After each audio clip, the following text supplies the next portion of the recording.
What up, YouTube? Knowledge of self-determination. So, I've been saying for a long time now that there is a rise in neo-Nazi, right-wing, white supremacist action, rhetoric, behaviors towards black people. But let's talk specifically about foundational black Americans. I've been saying this for quite some time. I've been telling our people that they need to start becoming proficient with weapons, combat skills, self-defense. The time is coming where you're going to have to defend yourself, and trying to be other people's friend is not going to save you. In recent weeks, Pentagon spokesperson General Pat Ryder had taken questions for the links between extremism and soldiers. At least 110 members of the military were identified in report by the ADL of having possible links to the Oath Keepers. What steps, if any, has the DoD taken to begin to investigate these individuals who were cited in this report? Yeah, I don't have any specifics in terms of individual cases, right? But what I would say writ large is, again, we have clear guidelines and policy on what is and is not acceptable behavior within the Department of Defense. And if you violate those policies or those guidelines, or there's a reason to investigate, we will, and we'll take appropriate action. On those? I mean, For years now, years and years and years, I've been saying the same thing. Defend yourself, protect yourself, get weapons. These white supremacists are not playing. This is why I say I don't have time to focus on anything else. As much as I love sports, as much as I love a lot of different things, but defending and protecting myself and protecting those that I care about, that takes precedence over everything else. These white supremacists are not playing. Around the globe, they are gearing themselves up. These people are joining the military just so they can become more proficient with explosive and weapons, so that they can come into a city near you and execute a purge. It's not just at the recruitment stage that extremism can seep into the military. Some soldiers have become radicalized after and even during their service. Everyone knows me as the Hammer because I made an Instagram account one time called the Hammer. The best way to put it is I advocate for white sovereignty, Aryan sovereignty, and I think that there's nothing more important. Chris Pohlhaus is a minor player with a sizable following on the darknet of internet Nazis. And you would shoot and move. Shooting and moving is incredibly easy. In 2021, I helped expose his plan to start a movement to make Maine a white ethno-state among his followers. Pohlhaus is also a 4-year veteran of the Marine Corps and was honorably discharged. He never saw combat. Why did you join the Marines? I joined the Marines because it's just like the thing to do in the family, man. I mean, I'm an 18-year-old kid. There's not a lot of deep thought going on right then, So, for a lot of people, going to the military can be kind of a diversifying experience. Did you not feel that way when you went in? When I was in the military, yeah, of course, exposure to blacks. When I got out of the military, I almost exclusively hang out with blacks for years. It's not about knowing people, understanding them, having empathy for them. It's literally power. See, in my last video, I said that I was going to make a video talking about these different things. I've been actually wanting to make a video about this for quite some time. I've been doing my research and compiling my information because this is serious to me. Read this with me. In 2022, there were 26 actual physical attacks on power facilities across the United States. That's up from 8 in 2021. These people are actually attacking power substations and knocking counties and communities completely off of the electrical grid. They are practicing this. You don't hear this in the mainstream media. You don't hear CNN or Fox News or anybody talking about this. This is what they are doing Why are they doing that? Because if you have no power, you will eventually be vulnerable to attack. You can't call the police. You can't call the fire department. You can't call your friends. You will be literally back into the Stone Age. They're not trying to be your friend. They're not trying to dance and party with you. They are literally gearing themselves up for a purge, which is why I've always had a foul taste in my mouth for those movies, because those movies were dog whistles for these white supremacist scumbag pieces of filth. That's what those movies were for. That's why they're practicing knocking power substations off the grid. You may have heard of one or two of these incidents that happened within the past year or so. There have been 26 in 2022. That's not even to say how many have happened in 2023 already. In fact, let me correct what I just said. I know about 2 that have happened this year, and that was in the earlier part of the year. These people are not playing. I don't care about the playoffs. I don't care about the Super Bowl.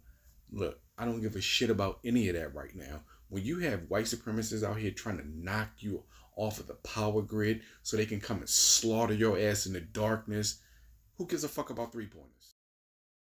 One of the main agents on the case, who requested anonymity to protect against any threats. What was it like investigating Justin Watkins? For me personally, he was unprecedented in his desire to carry out an act of violence. Now, we know because of the indictment against Mr. Watkins that he actually had some military training and was in the U.S. Army for 2 months, I believe. That's correct. What did he learn there? So, Mr. Watkins touted his, even though short-term experience, he touted that very highly as qualifying him to teach others about those tactics. He was enlisted to be a member of the infantry.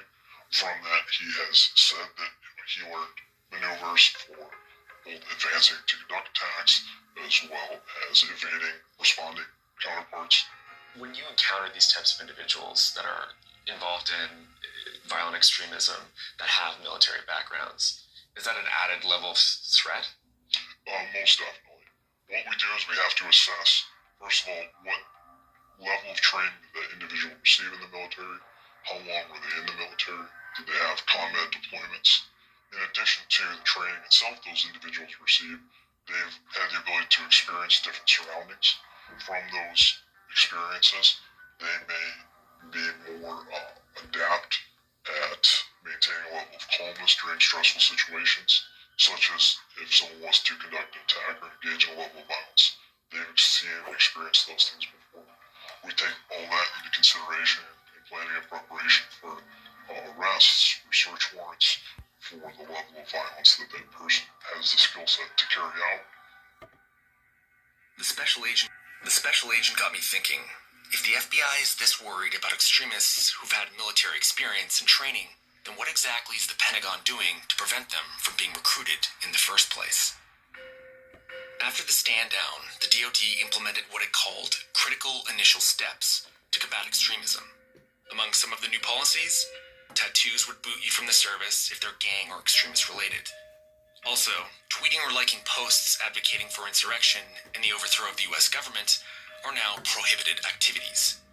The DoD worked to better define terms, so soldiers knew if they were crossing a line between political speech and extremism. It updated the pre-separation counseling script, read to soldiers as they prepare to leave the military, to remind them of their oath, and also gave them FBI tip line numbers to report extremist activities. And recruitment questionnaires now ask you about your extremist affiliations. You see, when I see things like this, these felonies without automatic detainment, this is something that's just taken place. People are no longer being arrested for committing these particular felonies. They're just getting tickets for them. And when I see stories and do research on white supremacists coming out of the military with expertise in explosives and weapons training, they're attacking power substations, why do you think they are basically giving breaks to people who commit these felonious acts? Why do you think that's happening? It's not just happenstance that these once jailable offenses, once detainable offenses, are now just ticketable offenses. Because if they shoot up or firebomb a power substation and get caught, that's arson, right? But they'll only get a ticket for it. They can come back a couple of hours later and do the same thing again. What if they firebomb your house now? That's arson. That's just a ticket. They kidnap your children. They kill you because they hate niggers. That's just a ticket now. Why do you think that is? Who do you think that's for? People who are not white in our community. Today's Oath Keepers and Three Percenters are part of a history of paramilitary-style right-wing militias that Ballou says really started in the post-Vietnam era. And one man in North Carolina helped lead the way. Are you willing to defend your homes and your families? Glenn Miller is a long-time white supremacist activist in and around Greensboro, North Carolina. Miller's group changes its name across time. So it begins as the Confederate Knights of the KKK, it becomes the Carolina Knights of the KKK, and finally the White Patriot Party. And it's an early example of people using military formation in Klan activity in this region. So Miller famously outfitted his people in camo fatigues, had them wear their duly authorized military decorations. Miller and the White Patriot Party also used their proximity to Fort Bragg to obtain weapons and explosives from Fort Bragg itself. During this time in the early 1980s, he was involved in obtaining tons, and I mean literal tons, of stolen weapons and munitions from the armory at Fort Bragg. So you literally start saying, I believe in my last video I stated that I believe that information that Reza Islam has put out there is factual when it comes to them. The U.S. government is who I mean when I say them, white supremacy. They are going to unleash another COVID pandemic onto us. Now, these new variants of COVID are promising to be more deadly than the original strain. The country's going to go into lockdown. Now, when these inbred, scum-sucking pieces of garbage are locked down and have nothing but time on their hands to not only just plan but carry out their attacks on these power substations and rev up their attacks on soft targets, the country being locked down is the perfect time for that. How many people are going to be caught off guard? How many people are going to be unprepared and even unaware that they're being targeted? I believe that a lockdown will be the perfect time. See, I believe that was a social experiment, not just to restructure the economy, but I believe it was a social experiment. You know how much data they collected during the lockdown? Who was ready and who wasn't?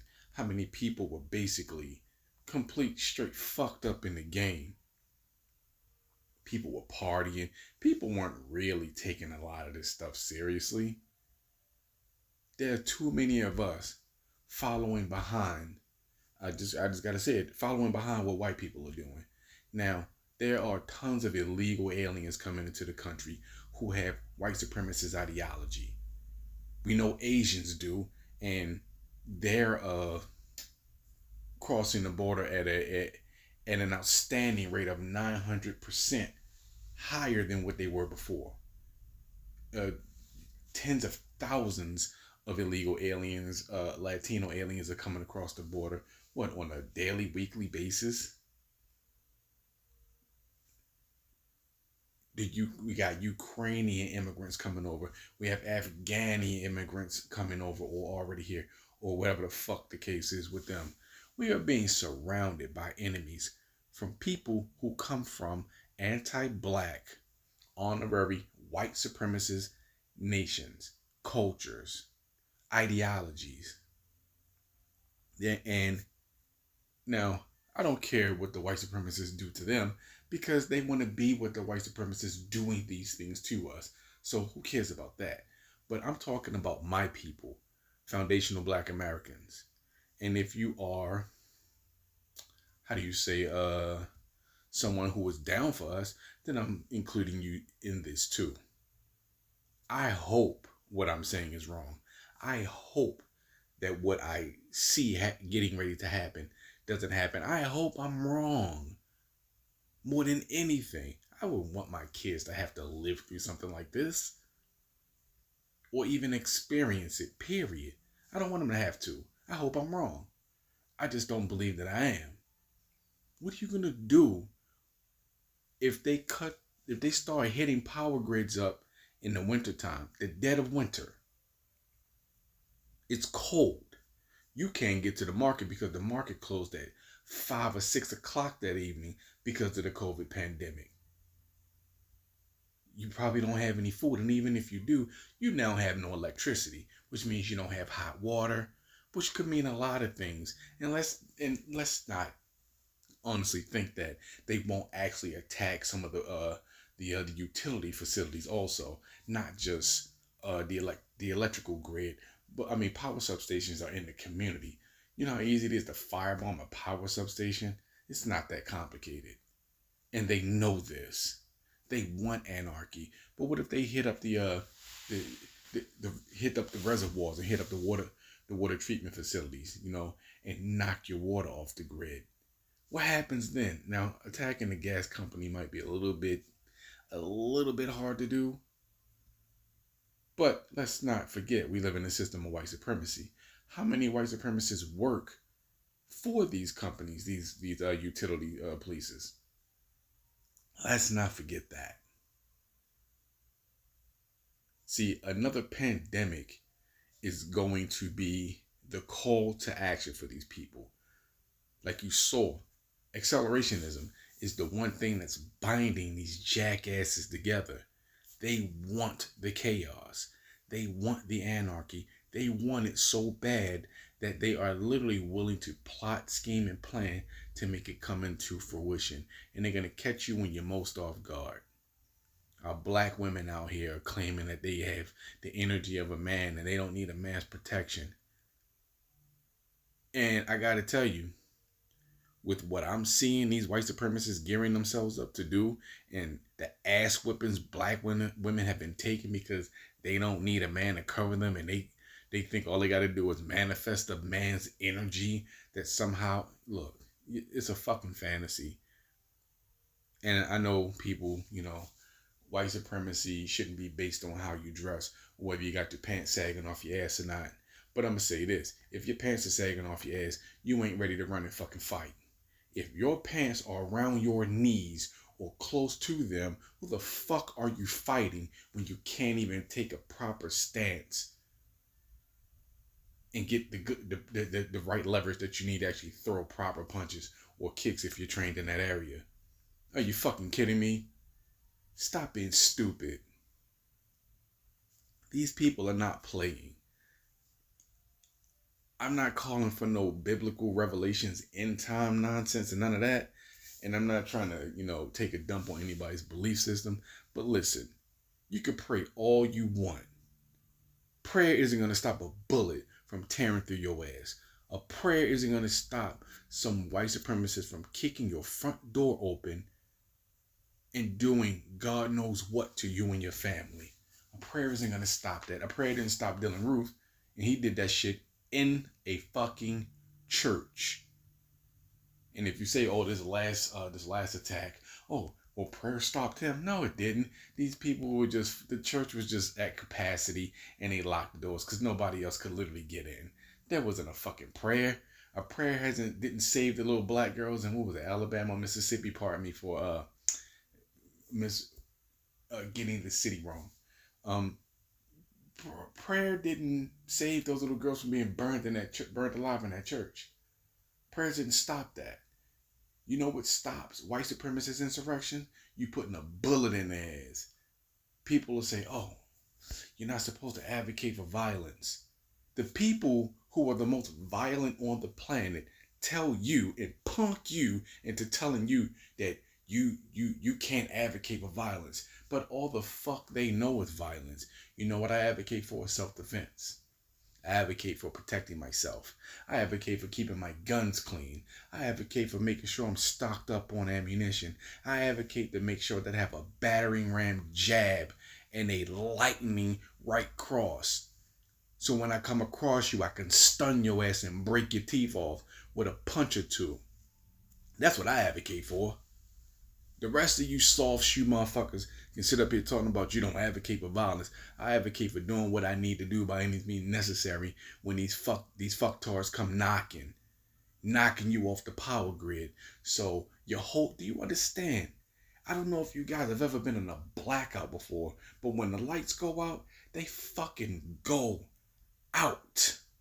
They go out. It's dark with no lights on. You understand? No street lights, no automatic lights outside your house, and none of that. It's dark outside, bro. Dark. And you got these redneck hillbillies riding through your town in their pickup trucks with their Confederate flags and their fucking AR-15s and M16s and shotguns shooting shit up. Running up in your shit. Firebombing your house. Molotov cocktails and shit. And you know what's going to happen to them if they get caught? They're going to get fucking tickets for it. Not go to jail. None of that. Tickets. So, if you too pussy to say it, let me say it. You don't want to advocate violence? You ain't got to advocate violence. Self-defense is violence, right? If you swing at me and I punch you in your stomach, isn't that violent? I advocate for that. If you come shoot up my house and I come out with my 12 gauge and I chop your ass in half, isn't that violence? I advocate for that. If you swing at me and I dip underneath that and I rock your socks off, that's violence, right? I advocate for that. You ain't gotta advocate for shit. I advocate for it.